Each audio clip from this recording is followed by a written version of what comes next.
Hello and happy Sunday! So this week I want to play with the idea of a faux Irish lace. This is the piece that I started years ago that I mentioned last week. It's a linen background with a fabric border, and then I took the motifs from that fabric and put a fusible backing behind it.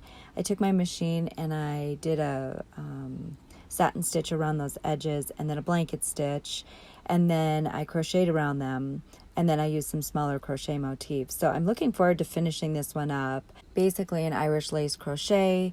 They would make a bunch of different crochet shapes and then use crochet to connect all of those shapes together, and they've used them as bedspreads and tablecloths, and it's just a beautiful art form.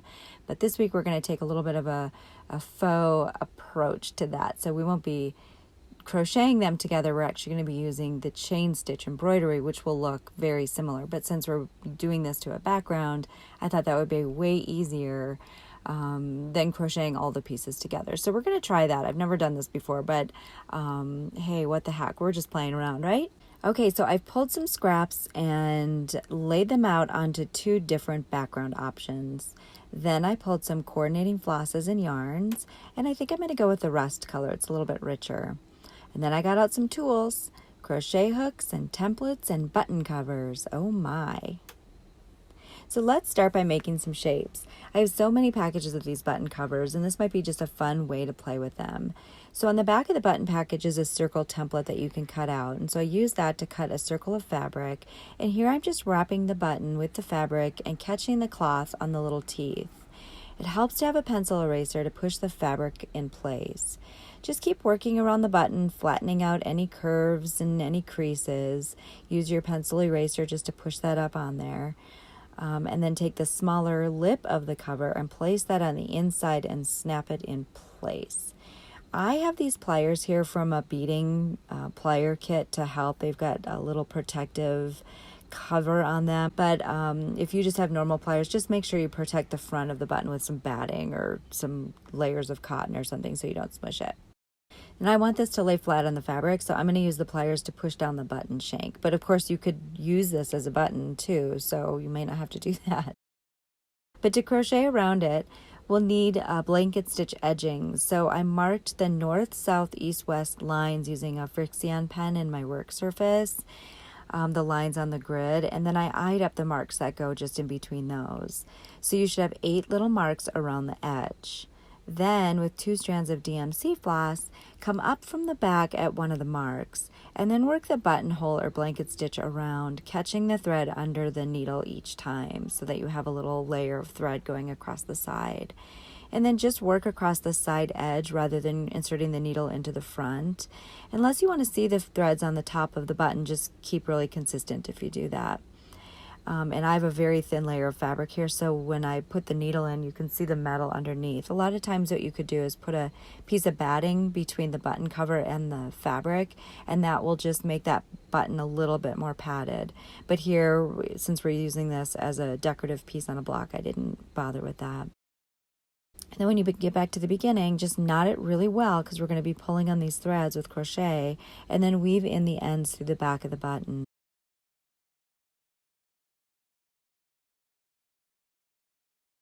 I'm using a 1.5 millimeter hook for all of the crochet in this project. If you have a 1.75, a 1.3, I mean, it doesn't matter. Just stay sort of small for your crochet, just so you can get a nice crochet, not too tight, not too loose. And here I'm using 6 strands of the same color DMC floss to crochet into the blanket stitch. But the stitching is really tight against the button, so it's a bit of a struggle to get the hook in. So I took a dull-ended tapestry needle just to lift the threads up. Then when I insert my hook, I can just simply push the needle out and continue crocheting. So just to get our baseline of crochet, we're going to single crochet and chain 1 in each of those blanket stitches.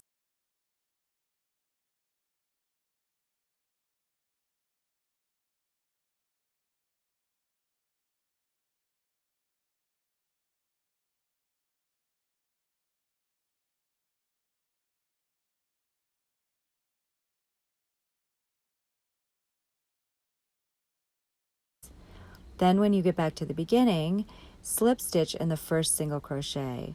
You should have 16 stitches going around. To make the loops, just chain 3,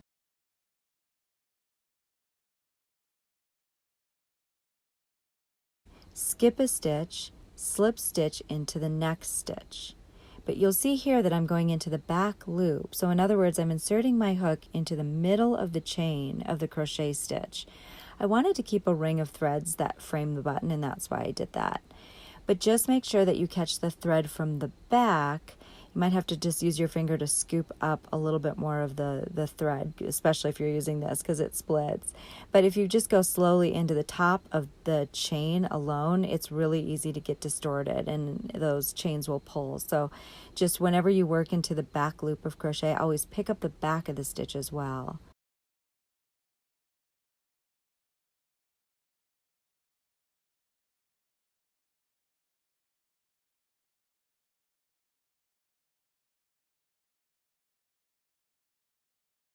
And then when you get around, you should have 8 loops. So the last thing you'll do is slip stitch into the same stitch as the beginning chain.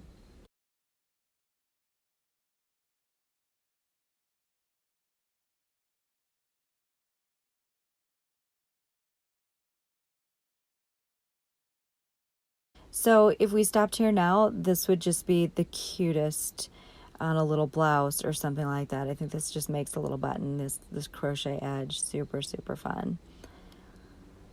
But for this, we're going to add another color and layers. So we'll clip the first color and pull it through the loop. Then with 6 strands of gold DMC floss, I inserted my hook into one of the loops and I worked single crochet, double crochet, single crochet.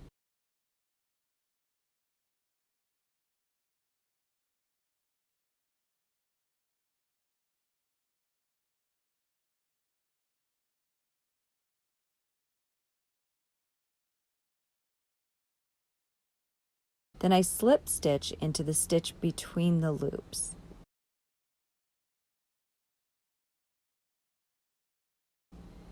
Chain 7,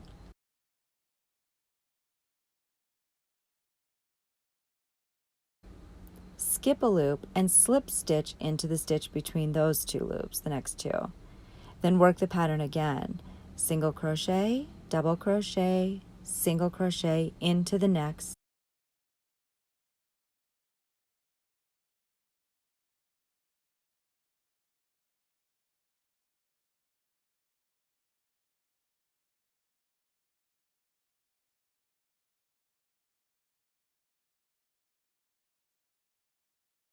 Slip stitch between the loops.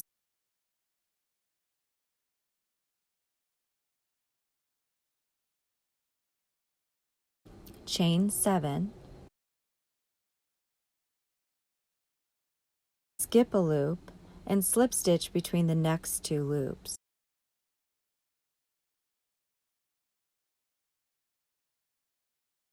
Get to the end, slip stitch in the first single crochet and tie your knots in the back and weave in the ends.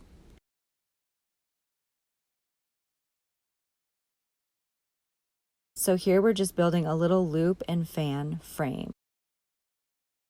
Okay, I've got this silk wool lace yarn that could not be more perfect for color. Let's make a bullion. These are a little tricky and take some practice, but we're going to break it down and go really slow. Start with a magic loop by bringing the yarn around your first 2 fingers and cross the yarn over the tail. Insert your hook into the loop and grab the yarn. Slowly remove your hand from the loop and chain 1 to lock it all in place. Then work 10 single crochets into the loop, making sure you're working under both threads of the loop and the tail.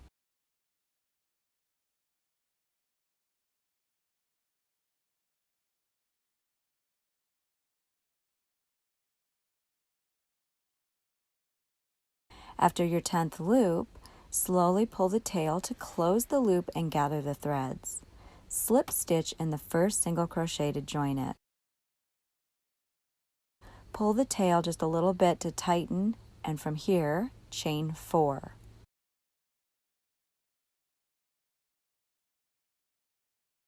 Wrap the yarn over the hook 6 times and insert the hook into the next single crochet. Pull the yarn through.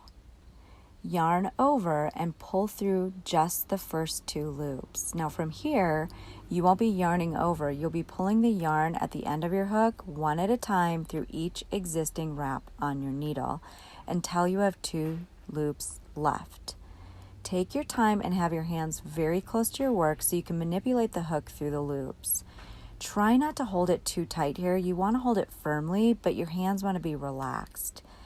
You can push the threads down the posts to get them out of your way for the next loop if it helps. When you have 2 loops left, yarn over and pull through the 2 to lock them in place. Then yarn over 6 times and start the process again. You'll work in this way for each stitch until you have 10 deliciously yarn-wrapped posts.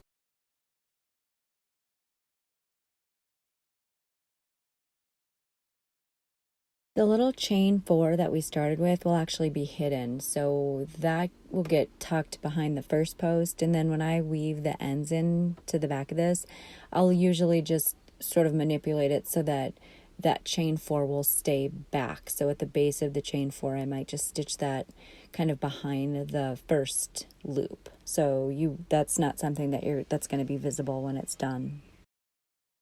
When you get to the beginning, slip stitch into the top of the single crochet. You'll notice that the loops on the tops of the posts are loose, and that is just the nature of a bullion, so don't worry too much about that. Cut the yarn and pull it through the loop. You can play with the wraps to get them just right. Okay, so now let's make some circles and ovals out of fabric. These are the Perfect Circle Templates and Ovals by Karen K. Buckley. But if you don't have those, you could use heavy cardstock to make templates. But if you do come across those templates, they're really great. I highly recommend getting these. With a Frixion pendant on the back of your fabric, find a chosen motif and trace around the template. Then cut it out, leaving a 1/4 inch seam allowance. Set the template aside and use a single strand of sewing thread with a knot at the end to make a loose running stitch between the outline of your template and the edge of the fabric.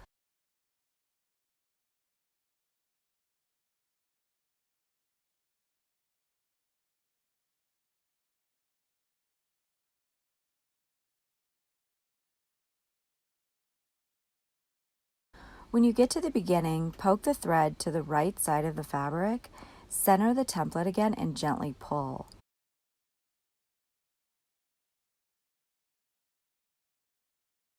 It is like magic how perfect these shapes are. And here I'll run the thread through a few gathers on the back and clip the thread, leaving at least 4 inches of a tail. And the reason for that is after you starch and press these circles with your iron, you'll want to remove the template, so you'll have to loosen the gather to pull it out and then use the thread tail to gently pull it back into shape. I'll show you that here in just a little bit. I'll probably make 3 or 4 of these in different fabrics and sizes to play with. Now let's do a yo-yo without a template. You start with a circle of fabric roughly twice the size of your desired yo-yo and work a running stitch 1/8 of an inch away from the edge all the way around. When you get back to the beginning, poke the thread through to the right side and then gently pull to gather the stitches and make your yo-yo.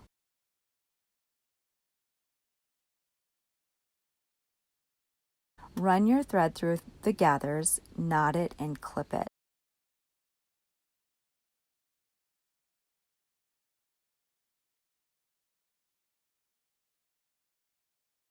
You'll notice that the stitches in the center are all raw edges, which is a perfect place for a smaller shape that has turned sides, like this little circle. So this circle has been starched and pressed, and it's ready for template removal. So near the end of the thread coming out, slide your finger underneath the gathers and just pull it apart gently to remove the template. Then use the thread to pull it back into shape. Then I'll applique the center circle into the middle of the yo-yo to cover those raw edges and, of course, for maximum adorableness. Okay, so we can't just have round shapes. So let's make a little flower. Again, I'm using 6 strands of DMC floss for yarn, and I'll start with a magic loop as we did with the bullion. Again, we'll do 10 single crochets into the circle, of course covering both the yarn and the tail as we work. Pull it closed and then slip stitch into the first single crochet to join. I'm going to use another color here, so I'm just going to clip the yarn and pull it through the loop. With my second color, I'm going to insert the hook into any stitch and work a slip stitch.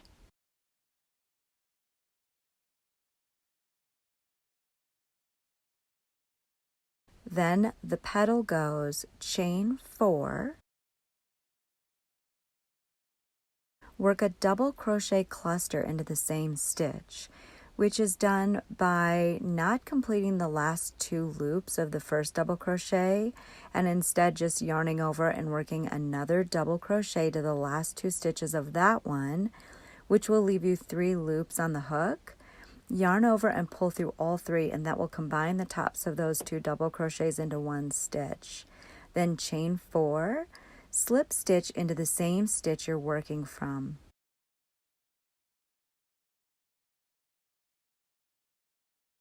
In the next stitch, we're just going to work a single crochet. Then we're going to work another petal by slip stitching into the next stitch and working the chain 4, the double crochet cluster, chain 4, and slip stitch all into that same stitch.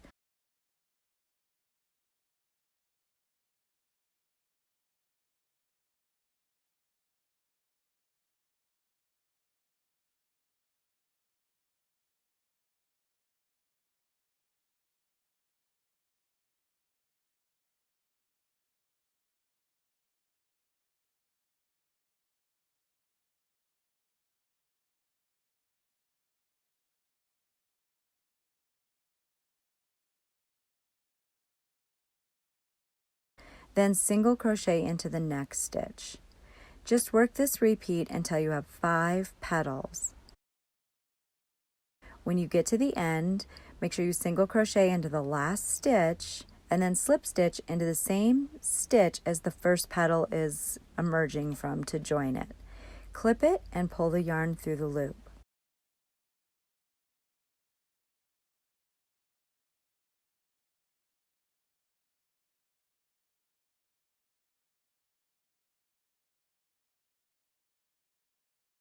Okay, so we're starting to see the shapes coming together. I'm laying them out on the background. I've cut some ovals and circles out of wool felt just to border a couple of those fabric circles, and I'm really liking the colors all together. But I think we need another non-circle shape. So I found this sparkly thin yarn, and I'm going to make a helicopter leaf shape. That brings me back to throwing those in the air and watching them fall as a kid. So fun. So to make the helicopter, you start by chaining 11. In the third chain from the hook, work a treble crochet and then work a second treble crochet in the next chain.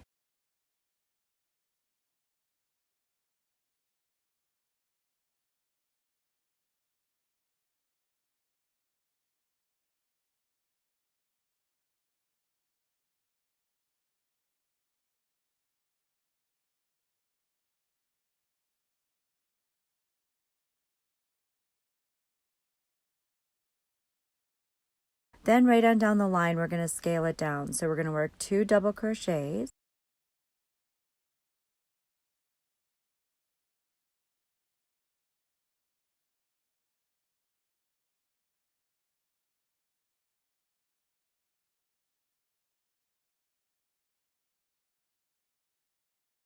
Two half double crochets.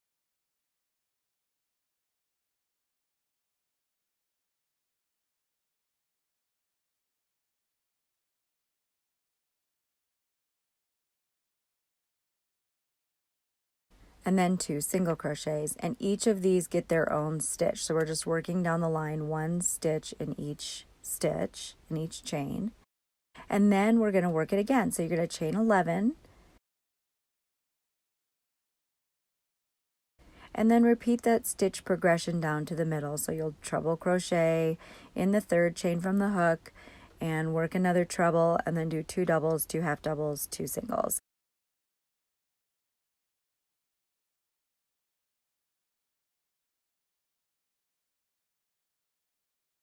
There will be a little lump there, so you'll just slip stitch in that little bump and then chain 5 for a stem. And I might make another 1 or 2 of these just to border maybe some of the shapes and hold some of the oval flowers. I'm not sure yet, just playing around.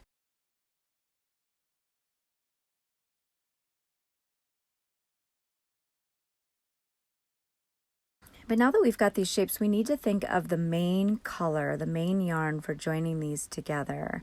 And I love this light aqua for my faux crochet chain. You know, typically in Irish lace, you would crochet loops around each shape and then arrange the shapes and join them together with the main thread with crochet chaining. But instead, since we're going to go off the rails here, I might just arrange the shapes how I want them, pin them in place, stitch around them with this yarn, and then between them with my very favorite embroidery stitch, the Lazy Daisy continuous chain. So I'm off to the drawing board to play and figure it all out. Okay, so here's what I've come up with. These shapes I'm going to do a mock crochet with a chain stitch. But these I'm going to do a bit more crochet on before I attach them to the background. This is all done with the same thread to keep in form with the look of Irish Lace Crochet, which is just making a bunch of shapes out of crochet and then attaching them all together with a crochet chain netting.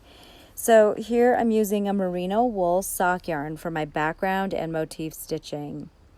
To crochet around the bullion, join in any large outer stitch with the slip stitch.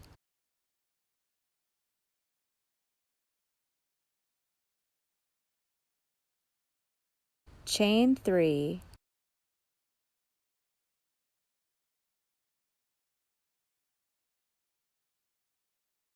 picot 3, which is chain 3, slip stitch in the 3rd chain from the hook,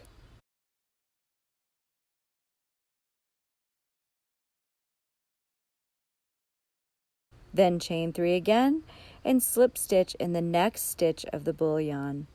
When you're done, you'll have 10 spokes because we had 10 bullion stitches. When you get back to the beginning, slip stitch to the beginning, slip stitch to join. Clip it and pull it through, and then just weave in your ends. Then let's do a little crochet stem here. I really like these little flowers we did paired with the helicopters we made. So I slip stitched in the V of the helicopter, chained 12,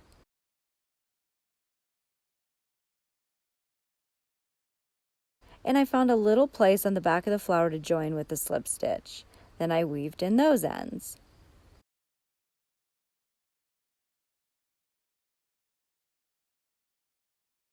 In Irish Lace Crochet, you'll see bobbles within the netting sometimes, so we'll mimic that in a few places. So you start with a slip knot on your hook and chain 3. Work a 3 double crochet cluster in the first chain. In a cluster, remember to leave the last 2 chains on the hook each time. When you finish working the beginnings of the 3 double crochets, you'll have 4 loops on the hook.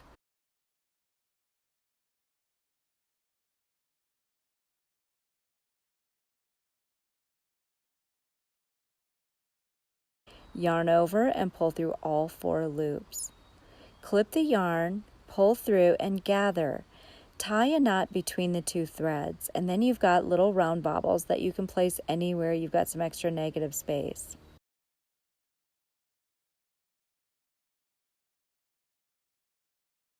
To crochet around the frame, join in any loop with the slip stitch and chain 5.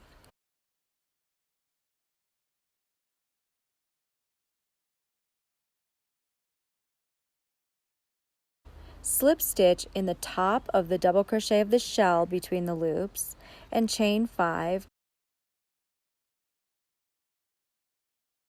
Slip stitch in the next loop and work that pattern around.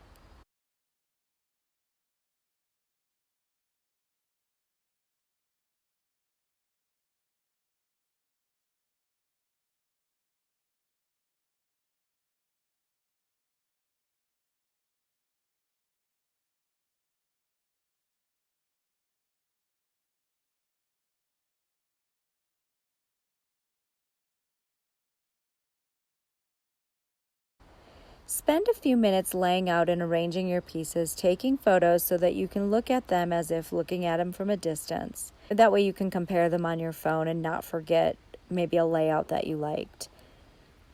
Once you've chosen your layout, pin them out to make sure that they fit together with some negative space in between the shapes for the netting background. Before we make the faux netting, though, we have to attach the shapes. So I placed a piece of batting to the background, and of course embroidery stabilizer would work here too. I just tacked each shape down with regular sewing thread in a like color in a few places to hold them in place while I stitch out the design. On the bullions, I worked a couple stitches in each spoke. Didn't even stitch down the center. I didn't think it was necessary, so I just quickly stitched in this spoke. I used a similar color thread. It's nice because the thread sinks down through the yarn, so you probably won't even see the thread. But just work in a light color just to be safe. And then just keep flattening the piece as you work and take the pins out after each shape is stitched down, obviously. The fabric shapes I just appliqued quickly about 1/4 inch apart with regular sewing thread. And then the frame shape, I just tacked them down at the corners and the sides. This piece I eliminated as it's getting pretty crowded and it kind of stuck out. I'll add it to my collection of orphan makes, which is pretty substantial. These little baubles, I just took the yarn tails and pulled them through the back in a few places. I tied a knot with those ends and then I just clipped them in the back. The frame piece, I added another layer of crochet by slip stitching into the stitch above the gold loop, chaining 7, working a treble crochet in the stitch above the shell, chaining 7, and slip stitching into the next stitch above the gold loop, and I worked that all the way around. The shapes that don't have crochet borders on them do still need a frame, so I just worked a chain stitch around each piece.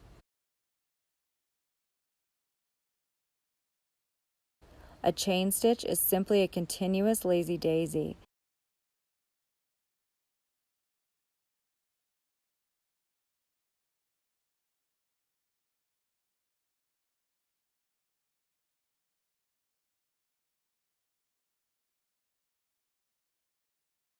So at the top, insert the needle where the yarn is coming from and work another stitch.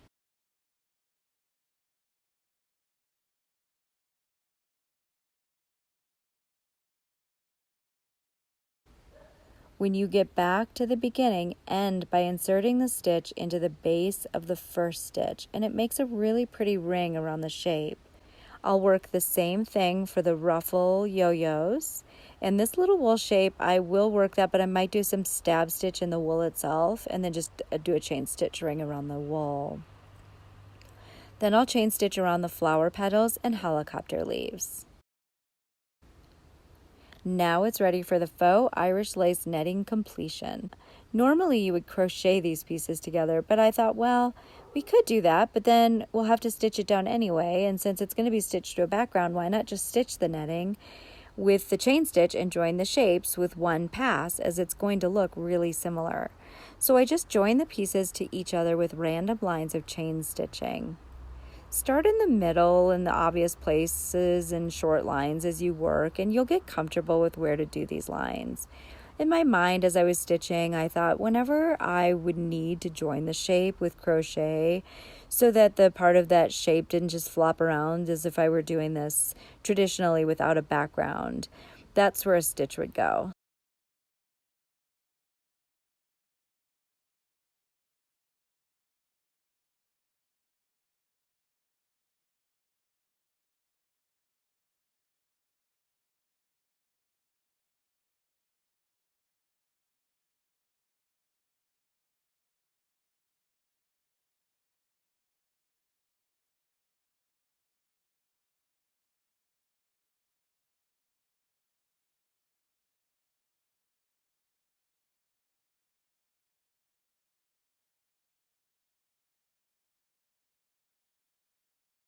So when I started a chain, I came up through the middle of a chain stitch just so it looked like it was crochet joined, and same at the end. When I end a line of chain stitch, I just ended by putting my needle into the middle of a chain stitch already on the piece. So if I were crocheting, this would be my next line to join, so that's what I'll stitch next.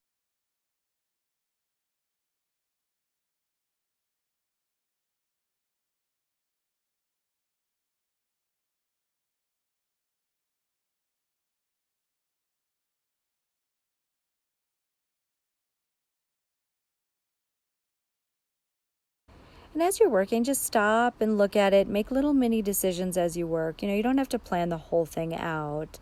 So here's a little slideshow of my stitch progression as I was working.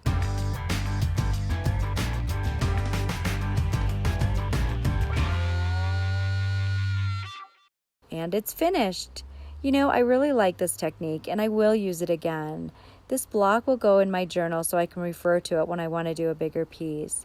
It is crowded on a 6-inch block. You put together with a border or even without a border looks very organic and cool. To me, it even looks like a mosaic piece of art at first glance.